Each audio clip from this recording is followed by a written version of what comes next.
تو آج کا میرا موضوع سخن ہے، وہ ہے فتنوں کے دور میں ہمارا اور آپ سب کا عمل کیا ہونا چاہیے، ہمیں کیا کرنا چاہیے۔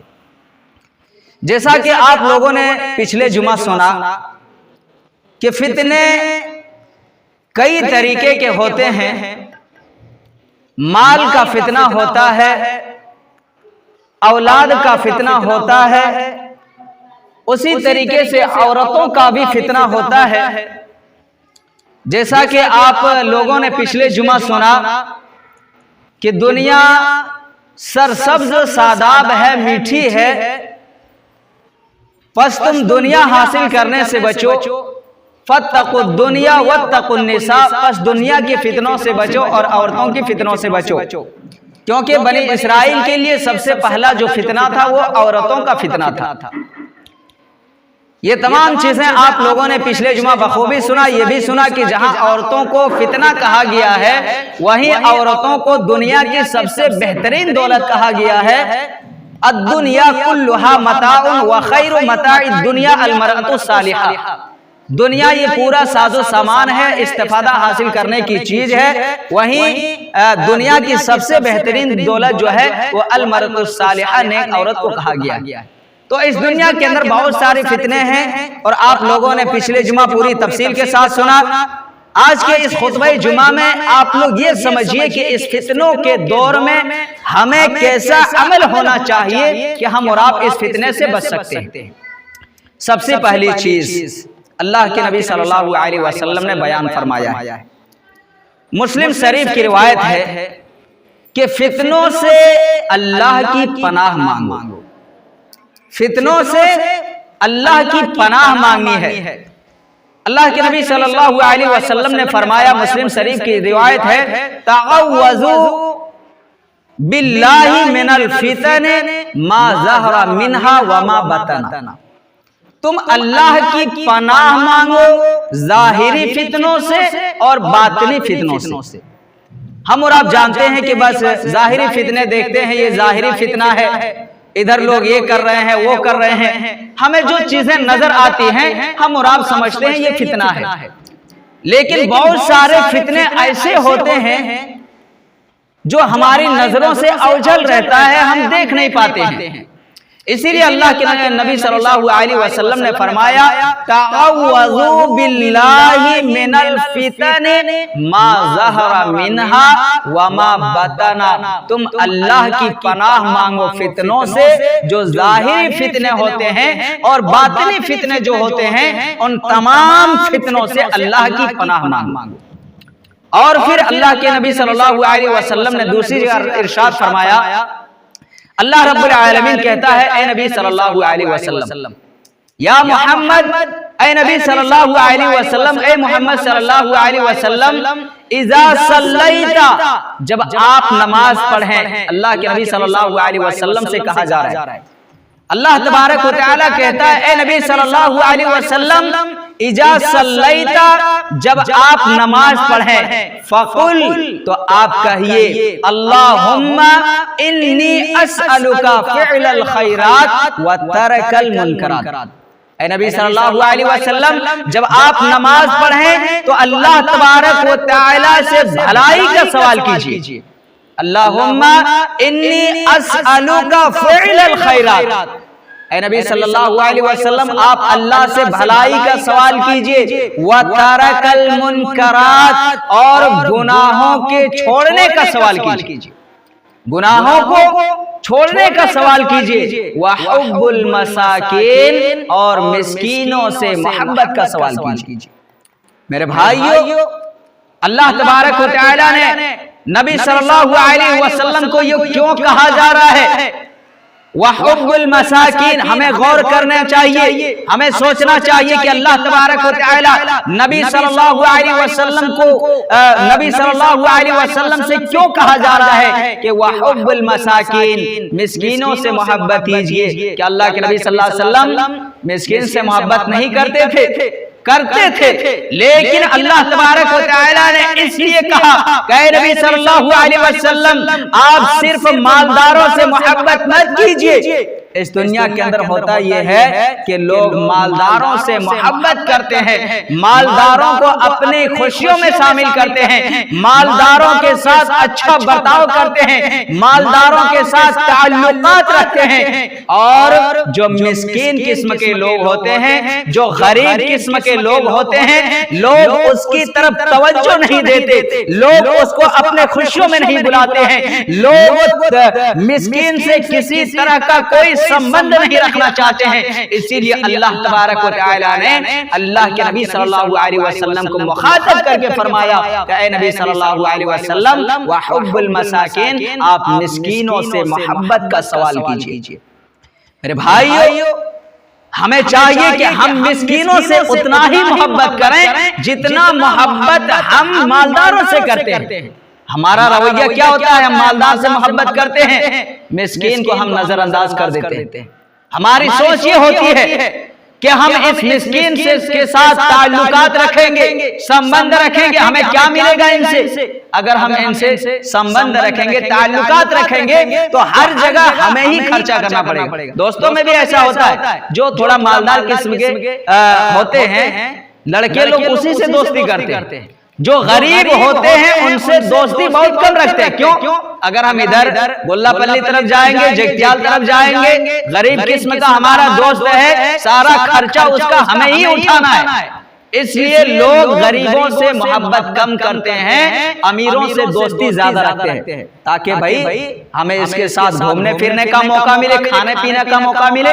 اسی لیے اللہ تبارک و تعالی اللہ کے نبی صلی اللہ علیہ وسلم سے کہا جا رہا ہے اے نبی صلی اللہ علیہ وسلم آپ مسکینوں سے محبت کا سوال کیجئے۔ میرے بھائیو، ہمیں مسکین سے محبت ہونی چاہیے۔ تو سب سے پہلی چیز فتنوں کے دور میں ہمیں کیا کرنا ہے؟ فتنوں سے اللہ کی پناہ مانگنی ہے۔ دوسری چیز کیا کرنا ہے؟ اپنے عقیدے پر مضبوط ہونا ہے، اپنے ایمان کو، اپنے عقیدے کو جہاں تہاں بیچنا نہیں ہے، جہاں تہاں اپنے عقیدے کو بیچنا نہیں ہے۔ اللہ تبارک و تعالی قرآن مجید کے اندر ارشاد فرماتا ہے احسب الناس ان یترکوا ان یقولوا آمنا وهم لا یفتنون، سورہ آل عمران کی آیت ہے۔ کیا لوگوں نے یہ گمان کر رکھا ہے کہ اگر وہ کہے کہ ہم نے اللہ تبارک و تعالی پر ایمان لے آیا تو کیا وہ فتنوں میں مبتلا نہیں کیے جائیں گے؟ وهم لا یفتنون، کیا انہیں آزمایا نہیں جائے گا؟ میرے بھائیو، ہم سے پہلے جتنے لوگ اس دنیا کے اندر گزرے ہیں ان تمام لوگوں کو اللہ تبارک و تعالی نے آزمایا ہے، مصیبتوں سے دوچار کیا ہے۔ حضرت خباب بن ارت رضی اللہ عنہ اللہ کے نبی صلی اللہ علیہ وسلم کے پاس آتے ہیں اور کہنے لگے اے اللہ کے نبی صلی اللہ علیہ وسلم، یہ مشرکین مکہ ہم پر ظلم کر رہے ہیں، ظلم تشدد کے پہاڑ توڑے جا رہے ہیں، لہٰذا اللہ کے نبی آپ اللہ تبارک و تعالی سے دعا کیجئے کہ اللہ تبارک و تعالی ان مشرکوں کو نیست و نابود کر دے۔ نبی صلی اللہ علیہ وسلم بہت زیادہ غصے میں آ گئے اور کہنے لگے اے خباب بن ارت رضی اللہ عنہ، کیا تمہیں معلوم نہیں ہے؟ تاریخ کی کتابیں اٹھا کر کے دیکھ لیجئے، تاریخ کی کتابیں پڑھ کر کے دیکھ لیجئے، ارے ہم پر تو اتنی آزمائشیں ابھی نہیں ہو رہی ہے، ہمارے اوپر اتنا ظلم تشدد نہیں کیا جا رہا ہے۔ تاریخ کے پنے اٹھا کر کے دیکھیے، پہلے زمانے میں کچھ لوگ ایسے تھے جن کے سروں پر آری رکھ کر کے، آری سمجھتے ہیں جو چھری جو ہوتا ہے جو تھوڑا دانت کے کی طرح رہتا ہے، اس کو آری بولتے ہیں۔ پہلے زمانے کے لوگوں کو ان کے سروں پر آری رکھ کر کے بیچوں بیچ چیر دیا کرتا تھا۔ کچھ لوگ ایسے تھے جن کے جسم پر لوہے کی کنگھیاں چلایا کرتے تھے، یہاں تک کہ ان کی ہڈیاں نظر آ جاتی تھی۔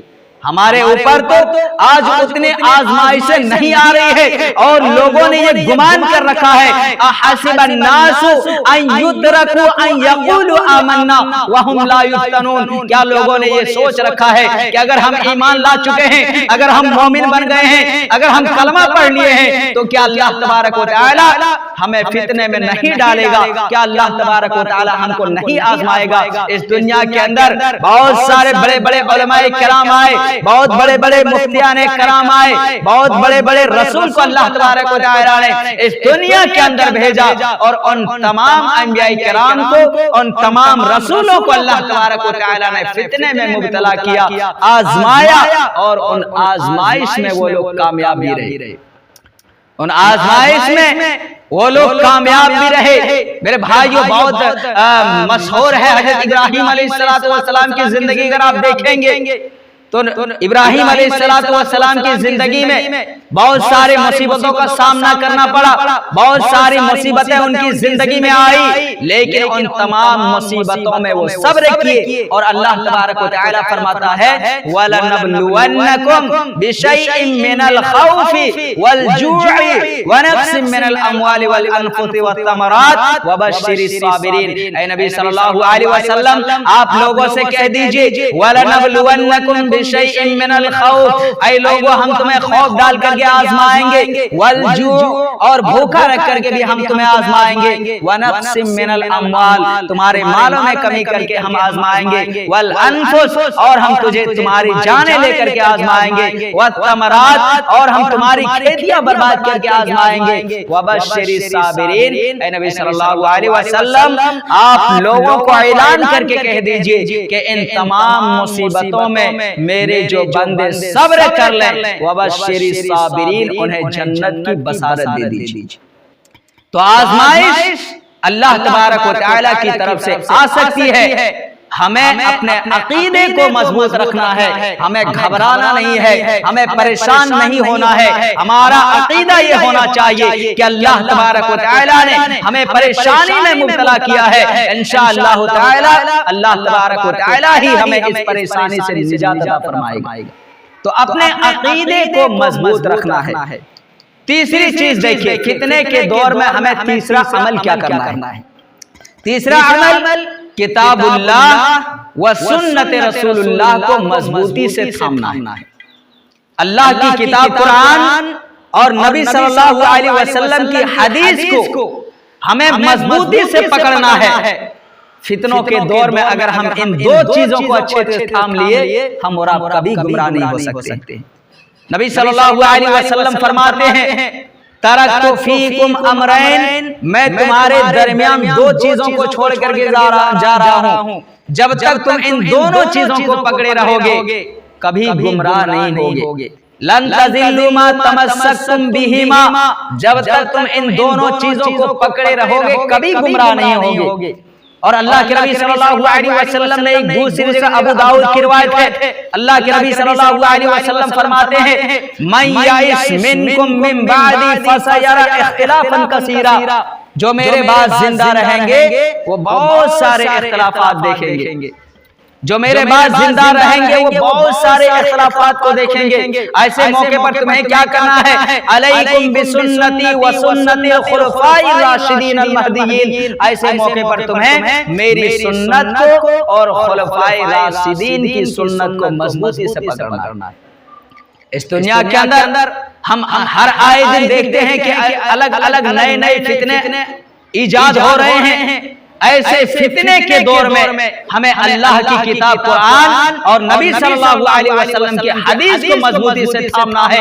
اگر ہم ان دونوں چیزوں پر اچھی طریقے سے عمل کرنے لگیں گے انشاءاللہ تعالی دنیا کی کوئی بھی طاقت ہمیں گمراہ نہیں کر سکتی ہے۔ تو فتنے کے دور میں ایک تیسرا عمل جو کرنا ہے وہ کتاب اللہ اور سنت رسول اللہ صلی اللہ علیہ وسلم کو مضبوطی سے پکڑنا ہے۔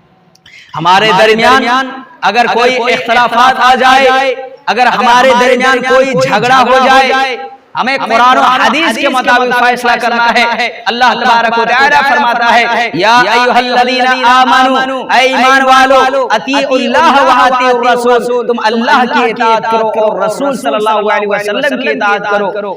رسول کی اطاعت کرنی ہے اور اللہ کی بھی اطاعت کرنی ہے۔ فَإِن تَنَازَعْتُمْ فِي شَيْءٍ فَرُدُّوهُ إِلَى اللَّهِ وَالرَّسُولِ، اگر تمہارے درمیان کسی معاملات کو لے کر کے جھگڑا ہو جائے، فَرُدُّوهُ إِلَى اللَّهِ وَالرَّسُولِ، تو اسے اللہ اور اس کے رسول صلی اللہ علیہ وسلم کی طرف پھیر دینی۔ تو اس آیت کریمہ سے بھی یہی پتہ چلا کہ ہمیں کتاب اللہ اور سنت رسول اللہ کو مضبوطی سے تھامنا ہے۔ فتنے کے دور میں ایک چوتھا چیز کیا کرنا ہے؟ فتنے کے دور میں علم حاصل کرنا ہے، اور وہ بھی کون سا علم؟ دینی علم آپ کو حاصل کرنی ہے۔ اگر ہم اور آپ دینی علم حاصل کریں گے، ہم اور آپ دنیا کے فتنوں سے ضرور بچ سکیں گے۔ اللہ کے نبی صلی اللہ علیہ وسلم فرماتے ہیں طلب العلم فریضۃ علی کل مسلم، علم کا طلب کرنا ہر مسلمان مرد عورت پر فرض ہے۔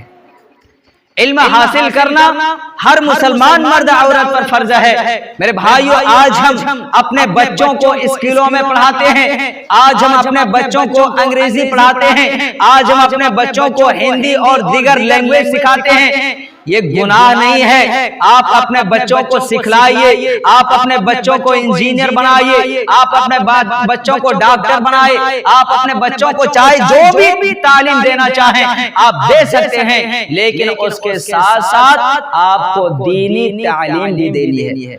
آپ کو دینی تعلیم دینی ہے تاکہ ہمارا بچہ آگے چل کر کے یہ سمجھ سکے کہ کون سی چیزیں ہمارے لیے صحیح ہے، کون سی چیزیں ہمارے لیے غلط ہے۔ اگر ہم اپنے بچے کو دینی تعلیم نہیں دیں گے، اگر ہم اپنے بچوں کو قرآن کی تعلیم نہیں دیں گے، کہیں ایسا نہ ہو یہ بچہ فتنے میں پڑ سکتا ہے، ہماری اولاد فتنے میں پڑ سکتا ہے۔ اس لیے ہم اپنے بچوں کو دینی تعلیم دیں۔ جہاں ہم اپنے بچوں کو دنیاوی تعلیم کے لیے پورا دن نکال دیتے ہیں، پورے دن ہم اسکول میں بھیج دیتے ہیں، کم سے کم اپنے بچوں کو دینی تعلیم کے لیے 1-1.5 گھنٹہ کا وقت نکالیں۔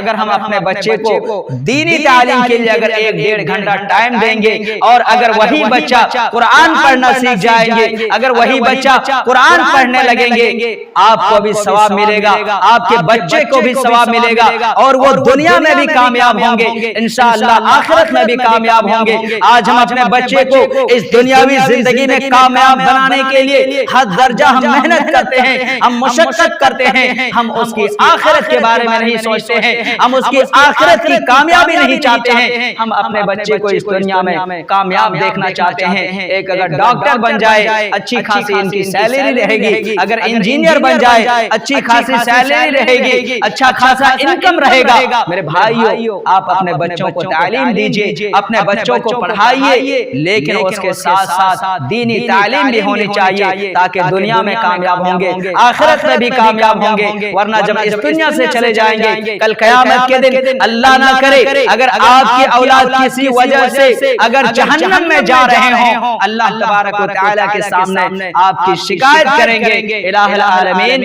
یہ دنیا کے اندر میرا باپ تھا، مجھے ہر جگہ پڑھنے بھیج دیا کرتا تھا، میرے پڑھائی کے پیچھے لاکھوں روپے خرچ کیا کرتا تھا، لیکن مجھے کبھی مدرسہ نہیں بھیجتا تھا، کبھی مجھے مسجد نہیں بھیجتا تھا۔ اس لیے آپ اپنے بچوں کو مسجد بھی بھیجئے۔ جو بچے مسجد نہیں آ سکتے ہیں، اگر والدین پڑھے لکھے ہیں، آپ میں سے اگر بہت سارے لوگ پڑھے لکھے لیکن جو پڑھے لکھے حضرات ہیں ان کو چاہیے کہ اپنے بچوں کو گھر میں بھی تعلیم دیں۔ ایسی ضروری نہیں کہ آپ اپنے بچوں کو مسجد میں بھیجیں گے تبھی پڑھائی ہوگی، یہ ضروری نہیں ہے۔ آپ اپنے بچوں کو گھر میں بھی پڑھا سکتے ہیں۔ اگر ہمارا بچہ پڑھا لکھا رہے گا انشاءاللہ تعالی وہ فتنوں سے بچ سکتے ہیں۔ ویسے ٹائم زیادہ نہیں ہے اور فتنوں سے بہت زیادہ فتنے اس دنیا کے اندر، بہت ساری چیزوں سے بچنے کیا میں نے بیان کیا۔ فتنوں سے اللہ کی پناہ مانگنی ہے، دوسرا فتنہ عقیدے کو مضبوط رکھنا ہے، تیسرا فتنہ کتاب اللہ و سنت رسول اللہ کو مضبوطی سے تھامنا ہے، چوتھا فتنہ جو ہے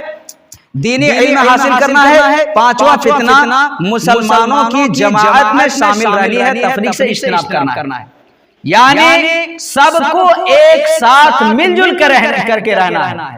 آپس میں اختلاف نہیں ہونی چاہیے، آپس میں انتشار نہیں ہونی چاہیے، سب کو ایک ساتھ اتفاق کے ساتھ چلنا چاہیے۔ کیوں؟ کیونکہ جو شخص جماعت سے بچھڑ جاتا ہے، جو شخص جماعت سے الگ ہو جاتا ہے، وہ شیطان کے شکار ہو جاتے ہیں، اور وہ ایسا ہو جاتا ہے کہ ایک بکری جب تک وہ بکریوں کے ریوڑ میں رہتی ہے وہ بکری محفوظ رہتی ہے، لیکن وہیں جب اپنے ریوڑ سے بچھڑ جاتی ہے، جب وہ الگ ہو جاتی ہے تو پھر وہ بھیڑیے کا شکار ہو جاتی ہے۔ اس لیے آپس میں ہمیشہ اتحاد رہنی چاہیے۔ تو فتنوں سے بچنے کے لیے کیا ضروری ہے کہ آپس میں اتحاد رکھیں۔ اور پھر چھٹا کیا ہے؟ فتنوں کے ایام میں خصوصی طور پر عبادت میں مشغول رہنی ہے۔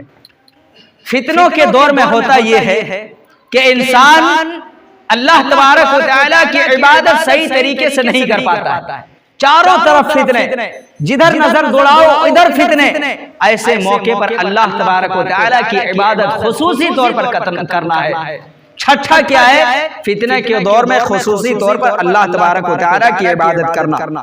ساتواں یہ ہے تقوی اختیار کرنا۔ فتنے کے دور میں ہمیں تقوی اختیار کرنی ہے، اللہ تبارک و تعالیٰ سے ڈرنا ہے۔ بس شارٹ کٹ میں بتا رہا ہوں، جلدی جلدی چل رہا ہوں۔ فتنوں کے دور میں ہمیں تقوی اختیار کرنا ہے۔ آٹھواں کیا ہے؟ کثرت سے توبہ و استغفار کرنا ہے۔ پہلی حدیث میں نے جو بیان کیا شروع میں کہ اللہ تبارک و تعالیٰ سے تم فتنوں کی پناہ مانگو، ظاہری فتنوں سے اور باطنی فتنوں سے، اور یہاں کیا ہے کہ کثرت سے توبہ و استغفار کرنا۔ میرے بھائیو، چلتے پھرتے اس دنیا کے اندر بہت سارے فتنے ہیں، نہ جانے ہم کس فتنے میں مبتلا ہو رہے ہیں، اس لیے کثرت سے توبہ و استغفار کرنی چاہیے، اپنے گناہوں کی معافی و تلافی کرنی چاہیے۔ اگر ہم سے گناہیں ہوتی ہیں انجانے میں، اگر ہم اور آپ اللہ تبارک و تعالیٰ سے معافی مانگیں گے، اللہ تبارک و تعالیٰ ہمارے گناہوں کو بخش دے گا۔ اسی طریقے سے خالی وقت کو اچھے کاموں میں گزارنا، خالی وقت کو اچھے کاموں میں گزارنا۔ اللہ تبارک و تعالیٰ نے ہمیں موقع دیا ہے، ہمارے پاس ٹائم ہے، اگر ہم چاہیں جتنا چاہیں اللہ تبارک و تعالیٰ کی عبادت کر سکتے ہیں۔